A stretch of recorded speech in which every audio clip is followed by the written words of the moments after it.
Hello po mga ma'am and sir, ito po yung farm na ibinibenta. Ito po ay matagpuan sa Barangay Lubi, Atimonan, Quezon.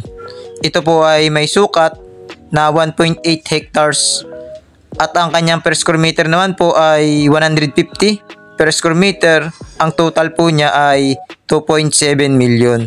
Ang kagandahan po nitong farm ay mayroon pong pagkukunan ng linya ng kuryente kasi malapit lang po dito yung pinakamposte ng kuryente. At ang pinaka-boundary naman po nito, dito sa parte ng gilid dito, ay mayroon pong ilog. Nanggagaling po ang tubig sa Kilait Lubi Falls. Kaya po kung mapapansin po ninyo, ang tubig ay napakalinis at flat lang naman po ang buhangin niya. Hindi po siya malalim, tamang-tama po ang babaw.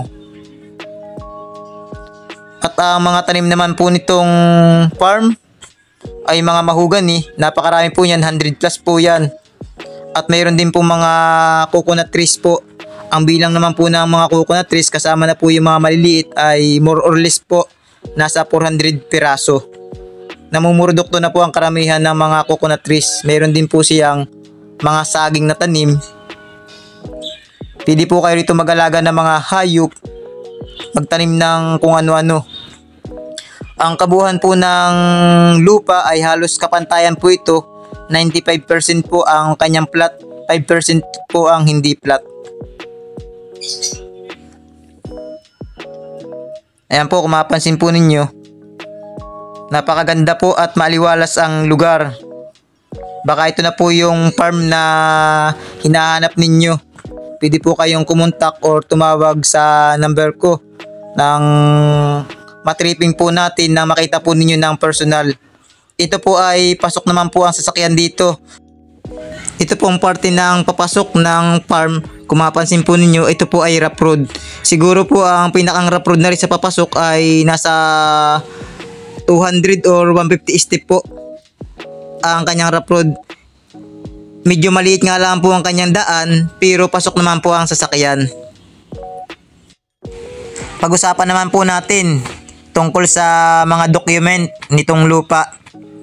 Ito pong farm ay titulado po ito. Ang nakapangalan po dito ay yung magulang ng mga nagbibinta. Yung mga magulang po nila ay patay na parehas. May 3 pong anak, yung may-ari ng lupa. Silang 3 po ang nagbibinta. Lahat po sila ay mga buhay pa. Sila po ay nakapagpagawa na sa kanilang attorney ng extrajudicial settlement or manahan po. Pero kung ano po ang kailangan ng mga bibili at ng attorney sa bintahan ay ihahanda naman po ng mga nagbibinta. Ang sagot po ng mga nagbibinta ng lupa ay deed of sale at capital gain tax. Sagot na po nila yon. Ang hindi po nila sagot ay yung pong transfer ng title. Ang sasagot na daw po ng transfer ng title ay yung bibili ng farm. Ayan po mga ma'am and sir, kung interesado po kayo dito, pwede po kayong tumawag or mag-text na sa ganun po ay matripping po natin nang makita po ninyo ng personal. Maraming salamat po. Good luck po sa ating lahat.